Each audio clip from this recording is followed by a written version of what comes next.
ಮುಖಪರಿಚಯ ಯಾರಿಗೂ ಇರಲ್ಲ ಅನಿಸುತ್ತೆ. ನಾನು ಬಿ ಇ ಮಾಡಿದ್ದು 2015 ಮೆಕ್ಯಾನಿಕಲ್. ಸುಮ್ಮನೆ ಯಾರು ಹೇಳಿದ್ರು ಮೆಕ್ಯಾನಿಕಲ್ ಮಾಡಿದೆ. ಬೇಸಿಕ್ ಹಿಂಗೆ. ಸೊ ಹೆಂಗಂದರೆ ಲೈಕ್ ಸುಮ್ಮನೆ ಯಾರು ಹೇಳಿದ್ರು ಮೆಕ್ಯಾನಿಕಲ್ ಮಾಡಿದ್ವಿ, ಇಂಜಿನಿಯರಿಂಗ್ ಮುಗೀತು, ಇನ್ನೇನು ಖಾಲಿ ಕುಂತೀವಿ 1 ತಿಂಗಳು. ಮನೆಯಾಗೂ ನೋಡೋಕ್ಕತ್ರ ಏನು ಮಾಡಿದೆ ನೆಕ್ಸ್ಟ್ ಅಂತ ಹೇಳಿ. ನಮಗೇನು ಗೊತ್ತಿರಲಿಲ್ಲ, ಇಲ್ಲಿ ಕ್ಯೂ ಸ್ಪೈಡ್ರು ಜೆ ಸ್ಪೈಡ್ರು ಏನೂ ಗೊತ್ತಿರಲಿಲ್ಲ. ಈ ಕೇಳ್ರಿ ಎಲ್ಲ ಡೊಮೇನ್ ಹೇಳ್ತೀನಿ ನಾನು, ಈ ಡೊಮೇನ್ ಇಲ್ಲ ಅಂತೇಳಿ ಎಲ್ಲ ಇನ್ಸ್ಟಿಟ್ಯೂಟ್ ಹೇಳ್ತೀನಿ. ಅವಾಗ ಬಂದುಬಿಟ್ಟು 1 ತಿಂಗಳು ಖಾಲಿ ಕುಂತೆ. ಏನು ಮಾಡಿದೆ, ಇವರೆಲ್ಲ ನಮ್ಮ ಫ್ರೆಂಡ್ಸ್ ಚಿದು ಆಮೇಲೆ ಕುಮಾರ್, ಇವರೆಲ್ಲ ಫುಲ್ ಸ್ಟ್ರಗಲ್ ಮಾಡ್ತಾಯಿದ್ರು. ಹೋದ್ರು ಇವ್ರು ಬೆಂಗಳೂರಿಗೆ. ನಾವು ಸುಮ್ಮನೆ ಕುಂತ್ವಿ. ಮಂಡ್ಯಲ್ಲಿ ಏನು ಮಾಡಿದ್ರು, ಇಲ್ಲ M.Tech ಮಾಡೋದು ಚೆನ್ನಾಗಿರುತ್ತೆ ಅಂತ M.Tech ಮಾಡಿಸ್ತಾರೆ. ಅಲ್ಲೇನೋ ಸ್ಕಾಲರ್ಶಿಪ್ ಸಿಕ್ತು, ಹಾಗೆ 2 ಇಯರ್ಸ್ ಟೈಮ್ ಪಾಸ್ ಮಾಡಿದ್ವಿ. ಸೊ ಅಲ್ಲೇನು ಪ್ರೂಫ್ಫುಲ್ ಆಗಲಿಲ್ಲ. ಇನ್ನೇನು ಹೊರಗೆ ಬಂದು ಇನ್ನೇನು ಮಾಡ್ಬೇಕಂತ ಗೊತ್ತಾಗಲಿಲ್ಲ. ಸುಮ್ಮನೆ ಮತ್ತು PhDಗೆ ಯಾರೊಬ್ರು ಹೇಳಿದ್ರು ಇಲ್ಲಿ PhD ಅಂತ. PhD ಟ್ರೈ ಮಾಡೋಕ್ಕೆ ನೋಡಿದೆ, ಗೊತ್ತಾಯ್ತು ಓಕೆ ಇದು ಕೆರಿಯರ್ ಇಲ್ಲ, ಇಷ್ಟೇ ಸ್ಟಾಪ್ ಮಾಡೋಣ. ಸುಮ್ಮನೆ ಕುಂತಿದ್ವಿ. ಒಂದು ಕಾಲ್ ಬಂತು, ಯಾವುದೋ ಒಂದು ಔಟ್ಸೈಡ್ ಕ್ಯಾಂಪಸ್ ಕಾಲ್ ಬಂದು ನಮ್ಮ ಕಾಲೇಜಿಗೆ ಬಂದುಬಿಡ್ತದೆ M.Techಲ್ಲಿ. ಸೊ ತುಂಬ ಜನ ಕೇಳಿದರೆ ಸ್ವಲ್ಪ ಡ್ರೀಮ್ ಜಾಬ್ ಅದು ಎಲ್ಲರಿಗೂ. ಅಲ್ಲಿ ಬಿಟ್ಟು ಸ್ವಲ್ಪ NCS ಗೊತ್ತಿತ್ತು ನನಗೆ, ಹೈಪರ್ ಮೆಶ್ NCS ಎಲ್ಲ ಮಾಡಿದ್ರಿ. ಸೊ ಅಲ್ಲಿ NCS ಆಗಿ ವರ್ಕ್ ಮಾಡಿ 4 ಇಯರ್ಸ್ ಮಾಡಿದೆ. ಅಲ್ಲಿ ಏನಿಲ್ಲ, 1 ಅವರ್ ಕೆಲಸ ಮಾಡ್ತಿದ್ದೆ, ಲ್ಯಾಪ್ಟಾಪ್ ಮುಚ್ಚಿ ಹೋಗ್ಬಿಡ್ತಿದ್ದೆ ಅಷ್ಟೇ. ಏನು ಕೆಲಸ ಇರಲ್ಲ ಅಲ್ಲಿ ಪ್ರಾಡಕ್ಟ್ ಬೇಸಲ್ಲಿ. ಸುಮ್ಮನೆ ಎಲ್ಲರೂ ಡ್ರೀಮ್ ಜಾಬ್ ಅಂದ್ಕೊಂಡು NCS ಹೈಪರ್ ಮೆಶು ಕೆಟ್ಟೆ ಎಲ್ಲ ಮಾಡ್ಕೊಂಡು ಟೈಮ್ ವೇಸ್ಟ್ ಮಾಡಿರ್ತಾರೆ. ಸೊ ನಾನು ಅದನ್ನೇ ಮಾಡಿದೆ. 4 ವರ್ಷ ಏನು ಮಾಡಿದೆ, ಏನು ಹೊರಗೆ ಬಂದರೂ ಏನು ಗೊತ್ತಿರಲ್ಲ. ಅವಾಗ ಸ್ಟಾರ್ಟಿಂಗೇ ನಂದು 6 LPA 2017. ಸೊ ಎಲ್ಲರಿಗೂ ಹೆಂಗೆ ಅನಿಸುತ್ತೆ ಅಂದರೆ 6 LPA ತುಂಬ ಕುಮಾರ ಅಂತಿದೆ, ನೀ ಆಲ್ರೆಡಿ ಹೈಯಲ್ಲಿದೆಯಾ ಅಂತ. ನಾ ಇಲ್ಲೇ 4 ವರ್ಷ ಆದರೂ 6-7 LPA ಇದ್ದೆ, ಕುಮಾರ್ ಅವಾಗಲೇ ಹಾಗೆ 8 ಹೋಗ್ತಾ ಇದ್ದ ಹಾಗೆ ಮೇಲ್ಗಡೆ. ಅದು ಡಿಫ್ರೆನ್ಸ್ ಗೊತ್ತಾಯ್ತು ನನಗೆ. ಓಕೆ ಎಲ್ಲರೂ ಡ್ರೀಮ್, ಎಲ್ಲರೂ ಹೆಂಗೆ ಅಂದರೆ ಪ್ರಾಡಕ್ಟ್ ಬೇಸ್ ಅಂದ್ರೆ ತುಂಬ ಚೆನ್ನಾಗಿರುತ್ತೆ, ಲೈಫ್ ಸೆಟ್ಲ್ ಆಗಿರುತ್ತೆ, ಅವ್ನು ಸೆಟಪ್ ಅವ್ನು ಸೆಟ್. ಅಲ್ಲಿ ಏನು ಮಣ್ಣು ಇರಲ್ಲ, ಸುಮ್ಮನೆ ಹೆಸರುಗಟ್ಟೆ ಅವ್ರ ಪ್ರಾಡಕ್ಟ್ಸ್ ಇರುತ್ತೆ, ನಮ್ದೇನು ಡೆವಲಪ್ಮೆಂಟ್ ಆಗಲ್ಲ ನನ್ನ ಪ್ರಕಾರ.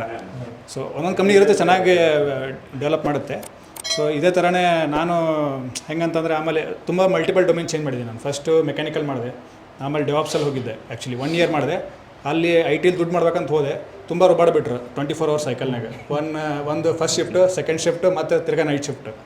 ಸೊ ಈ ಥರ ಆದಾಗ ಅಲ್ಲಿ ಗೊತ್ತಾಯ್ತು, ಅಲ್ಲಿ ವರ್ಕ್ ಲೈಫ್ ಬ್ಯಾಲೆನ್ಸ್ ಇರಲ್ಲ. ಆಮೇಲೆ ಹೆಂಗೆ ಅಂತಂದರೆ ನಿಮ್ಗೆ ಗೊತ್ತಿರ್ಬೋದು, ಸಾಫ್ಟ್ವೇರ್ ಯಾರಾದರೂ ಮಾಡಿದರೆ ಕಂಪ್ಲೀಟ್ ಡಿಫ್ರೆಂಟ್ ಒಂಥರ 24 ಅವರ್ಸ್ ಅದೇ ಗುಂಗಲ್ಲೇ ಇರ್ತೀವಿ. ಸೊ ಪರ್ಸನಲ್ ಲೈಫ್ ಬ್ಯಾಲೆನ್ಸ್ ಇರಲ್ಲ. ಅವಾಗ ನನ್ನ ತಮ್ಮ ಅವನು ಇನ್ಫೋಸಿಸ್ ಜಾಯ್ನ್ ಆಗಿದ್ದ. ಸೊ ಇವನಿಗೆ ಕನೆಕ್ಟ್ ಮಾಡಿಕೊಟ್ಟೆ. ಸೊ ಇವನು ಮೆಂಟರ್ ಆಗಿ ಅವನ್ನ ST ಕಳಿಸ್ದ. ಸೊ ಅದೇ ಫಾಲೋ ಅಪ್ ಪಾತ್ ಮಾಡಿ ನಾನು ಕುಮಾರಿಂದ MM ಕಲಿತು ಈಗ ಕಾಂಗ್ನಿಟಲ್ಲಿ ವರ್ಕ್ ಮಾಡಿದ್ದೀನಿ. ಆಮೇಲೆ ಕ್ಯಾಪ್ಜೆಮಿನಲ್ಲಿ ವರ್ಕ್ ಮಾಡಿದ್ದೀನಿ. ಅದು ಮಲ್ಟಿಪಲ್ ಸಪೋರ್ಟ್ಸು, ಆಮೇಲೆ ಒಂದು ಇಂಪ್ಲಿಮೆಂಟೇಷನ್ ಪ್ರೊಜೆಕ್ಟ್ ಮಾಡಿದ್ದೀನಿ. ಸೊ ಇದೇ ನನ್ನ journey. Very good, thank you. ಮಾತಾಡಿ ಇನ್ನೊಂದು. ಸೊ ವಿನಯ್ ಬಗ್ಗೆ ಹೇಳ್ಬೇಕಾದ್ರೆ boy very close friend. So ಈಗ ಹೆಂಗಪ್ಪ, ಈಗ ಇಷ್ಟು ಸ್ಟಾರ್ಟ್ ಮಾಡೋಕೆ ಸ್ಟಾರ್ಟಿಂಗಿಂದನೂ ನನ್ನ ಜೊತೆ ಇದ್ದಾರೆ. ಸೊ ಇನ್ ಕೇಸ್ ಏನೇ ನೀವು ಹೇಳಿದ್ರಿಪ್ಪ ಈಗ, ಸೊ ಯಾರಿಗೊಂದು ಗೈಡೆನ್ಸ್ ಬೇಕಂತ ನನಗೆ ಕಾಂಟ್ಯಾಕ್ಟ್ ಮಾಡ್ತಾರೆ. ಸಮ್ಟೈಮ್ ನನಗೂ ಗೈಡೆನ್ಸ್ ಬೇಕಾಗುತ್ತೆ, ನಾನು ಕಾಂಟ್ಯಾಕ್ಟ್ ಮಾಡ್ತೀನಿ ಮನೆಗೆ. ಸೊ ಈ ಥರ ಇರ್ತಾರೆ. ಸೊ ಏನೋ ಒಂದು ಇದು ಆಯ್ತಪ್ಪ ಅಂದರೆ ಒಂದು ಕಾಲ್ ಮೇಲೆ ಬಂದುಬಿಡ್ತಾರೆ. ಸೊ ಈ ಥರ ಫ್ರೆಂಡ್ಸ್ ಇರಬೇಕು ಲೈಫಲ್ಲಿ, ಓಕೆನಾ. ಸೊ ದೆನ್ ಇವಾಗ ಏನಾಗುತ್ತೆ ಅಂದರೆ, ಸೊ ಒಂದೆಲ್ಲೋ ಒಂದು ಓದಿದ್ದು ಅನ್ಸುತ್ತೆ, ಎಲ್ಲ ಯಾರೋ ಹೇಳಿದ್ರು ಅನ್ಸುತ್ತೆ. ಸೊ ಯಾರೋ ಒಬ್ಬರು ನೋಡಿದ ತಕ್ಷಣ ನೀವು ಹೆಂಗಿದ್ರ ಅಂತ ಹೇಳಬೇಕಂದ್ರೆ show your surrounding friend circle ಅಂತೆ. ದೆನ್ ಅವ್ರು ಯಾವ ಥರ ಇದ್ದಾರೆ ಅಂತ ಗೊತ್ತಾಗತ್ತಂತೆ, ಅಥವಾ ಅವ್ರ ಫ್ಯೂಚರ್ ಹೆಂಗೆ ಡಿಸೈಡ್ ಆಗುತ್ತೆ ಅಂತ ಡಿಸೈಡ್ ಆಗುತ್ತಂತೆ. So that matters a lot your circle, ಸರಿನಾ. ಸೊ ಒಂದು ಕ್ವಶನ್ ನಿಮಗೆ, ಈಗ ಹೇಳಿ M.Tech ಮಾಡಿದ್ರಿ, ಯಾವ್ದು ಮಾಡಿದ್ರಿ, ಈಗ SIP MM ಮಾಡ್ತಾ ಇದ್ದೀರಾ. ಸೊ ಯಾವತ್ತಾದ್ರೂ ಅನಿಸಿದ್ದಾನೆ ಯಾಕಾದ್ರೂ SIP ಬಂದೆಪ್ಪ ಅಂತ? ಇಲ್ಲ, ಅನಿಸಿಲ್ಲ ಇನ್ನೋರ್ಗು. ಯಾಕಂತ ಹೇಳ್ತೀನಿ. ಸೊ ನಿಮ್ಗೆ ಎಕ್ಸ್ಪೋಜರ್ ಮಾಡೋದು ಜಾಸ್ತಿ ಇರುತ್ತೆ, ಆಮೇಲೆ ಮುಂದೆ ಫ್ಯೂಚರ್ ಡೌಟ್ ಇರಲ್ಲ. ಫಾರ್ ಎಕ್ಸಾಂಪಲ್ಲು ನಾನು ಎಲ್ಲಿ NCS ಮಾಡುವಾಗ ಡೌಟ್ ಇತ್ತು. ಅವಾಗ ಬರುತ್ತೆ ಸುಮ್ಮನೆ ಹೆಂಗೆಂದರೆ ಒಂದೊಂದು NCSದವ್ರದ್ದೇ ಪ್ರಾಡಕ್ಟದ್ದು ಹೋಗಿ ಕೂತಿದ್ದೆ. ಜಸ್ಟ್ ಮಾಡೆಲ್ ಹಾಕಿಬಿಟ್ರೆ ಆಟೋಮೆಟಿಕ್ ಮಿಷಿನ್ ಮಾಡಿ ಎಲ್ಲ ರಿಸಲ್ಟ್ ಕೊಡ್ತಿತ್ತು. ಫಾರ್ ಎಕ್ಸಾಂಪಲ್ ಮೆಕ್ಯಾನಿಕಲ್ ಬ್ರ್ಯಾಂಡ್ ಅರ್ಥ ಆಗುತ್ತೆ. ಆಮೇಲೆ ಡೆವಾಪ್ಸ್ಗೆ ಹೋದೆ. ಸೊ ಅಲ್ಲಿ ಹೆಂಗಾಯ್ತು ಅಂದರೆ 12 ಟೂಲ್ಸು. ಈಗ ಹೆಂಗೆ SIP 1 ಟೂಲ್ ಇರುತ್ತೆ, ಹಂಗೆ 12 ಟೂಲ್ಸ್ ಇರುತ್ತೆ. ಪ್ರತಿಯೊಂದಕ್ಕೂ ಡಿಫ್ರೆಂಟ್ ಆಗಿರುತ್ತೆ. ಸೊ ಅಲ್ಲಿ ಹೆಂಗಂದರೆ ಪ್ರತಿದಿನವೂ 1 ಮಂತಿಗೆ ಒಂದೊಂದು ಟೂಲ್ ಚೇಂಜ್ ಆಗ್ತಾ ಇರುತ್ತೋ. ನಮ್ಮ ತಲೆ ಎಷ್ಟಂದರೆ 1 ಟೂಲ್ ಹ್ಯಾಂಡಲ್ ಮಾಡುತ್ತೆ. ಅದು ಈಗ ನಾವೇ ಅನ್ಕೊತೀವಿ MM, PPA, WM ಇದೇ ತಲೆ ಕೆಡುತ್ತೆ.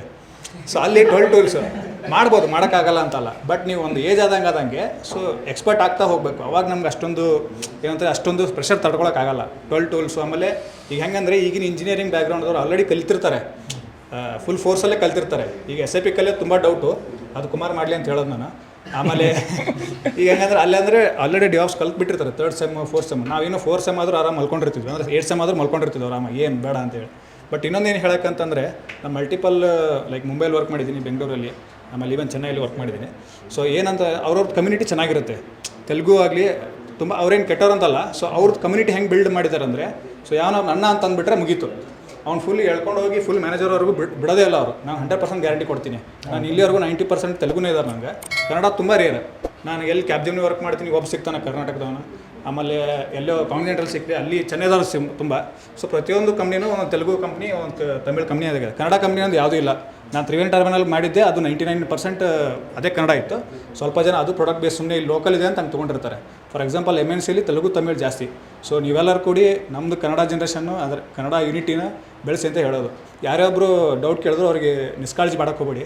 ಸೊ ಯಾಕಂದ್ರೆ ತುಂಬ ಕಷ್ಟಪಟ್ಟಿರ್ತಾರೆ, ನಮ್ಮ ಸೈಡ್ ಜನನೂ ಅಲ್ಲಿ ಅಂತ ಹೇಳ್ತೀನಿ ಅಷ್ಟೇ. ಯಾಕಂದ್ರೆ ನಾವು ತುಂಬ ಸ್ಟ್ರಗಲ್ ಮಾಡಿದ್ದೀವಿ. ಅಂದರೆ ನಮ್ಮನ್ನ ಯಾರನ್ನೋ ಎತ್ಕೊಂಡು ಬಂದಿದ್ದಾರೆ, ಬಟ್ ಎಲ್ಲಿ ದಬಾಕಿದ್ದಾರೆ ಅಂದರೆ ಹೋಗಿ ಮೆಕ್ಯಾನಿಕಲ್ ಮಾಡೋದು ಅಂತ ಯಾವನೇ ಹೇಳೋದು, ಅಲ್ಲಿ ಆ ಥರ ಆಗಬಾರ್ದು. ಸೊ ಎಲ್ಲರಿಗೂ ದುಡ್ಡು ಮಾಡಲಿ, ನಮ್ಮ ಕರ್ನಾಟಕನ ಬೆಳೀಲಿ ನಾವು. ಈಗ ಫಾರ್ ಎಕ್ಸಾಂಪಲ್ ಈ ಕಡೆ ತೊಗೊಂಡ್ರೆ BTM ತೊಗೊಂಡ್ರೆ ಇದು ಕರ್ನಾಟಕ, ಆ ಕಡೆ ಕರ್ನಾಟಕನೇ ಅನ್ಸಲ್ಲ ಅದು. ಫಾರ್ ಎಕ್ಸಾಂಪಲ್ ಮಾರ್ತಳ್ಳಿ, ಹೆಬ್ಬಾಳು, ಹಾಂ. ಸೊ ಅದನ್ನೆಲ್ಲ ಕರ್ನಾಟಕ ಕವರ್ ಮಾಡೋಣ ಅಂತ ಹೇಳೋಣ. ಅವರು ಕಲಿಬೇಕು. ಸೊ ಅವ್ರದ್ದು ಯೂನಿಟಿ ಇದೆಯಲ್ಲ, ನಮ್ಮದೊಂದು ಯೂನಿಟಿ ಆಗಲಿ ಅಂತ ನಾನು ಇಷ್ಟಪಡ್ತೀನಿ ಅಷ್ಟೇ. ಆದರೆ ಏನೇ ಅಂದರೆ ಹೆಲ್ಪ್ ಮಾಡಿ ಅಷ್ಟೇ. ಯಾವುದೋ ಒಂದು ಫ್ರೆಷರ್ ಇದ್ರೂ ಅವ್ರಿಗೆ ಮೆಂಟರಾಗಿ ಗೈಡ್ ಮಾಡಿ. ಎಲ್ಲರೂ ಮೆಂಟರೇ ನಾವು. ಸೊ ಗೈಡ್ ಮಾಡಿ, ಹೆಲ್ಪ್ ಮಾಡಿ. ಸೊ ಕುಮಾರ್ಗೆ ರೆಫರ್ ಮಾಡ್ಬೋದು ಈಗ. Thank you experience.